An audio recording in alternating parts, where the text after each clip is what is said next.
The interesting thing about Wild Blue Yonder is that technically it's the weakest anniversary special, as it's very basic and straightforward in terms of the content, but because of that, it makes it the strongest episode of the three, with the best structure and best integration of character and plot together, and feels the most narratively satisfying overall. Would I have preferred something a bit more fan servicey? It's difficult to say.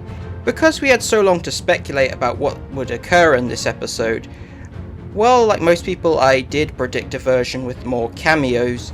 I also managed to guess one which was pretty much on the money, right down to the cliffhanger with Wilfred. So it's very much a case of appreciating it for what it is than what it isn't. And what Wild Blue Yonder is a surreal, small-scale character drama. If this ends up being the last major live-action appearance of David Tennant and Catherine Tate as the Doctor and Donna, which personally I hope it is, not only does this make the most of their characters while we still have them around, but also ensures that they go out on somewhat of a high note, because this is one of their strongest outings, getting to really deep dive into their characters and the relationship between the two of them. Outside of a few nitpicks, my only major gripe with this story is the CGI effects being a bit off at points.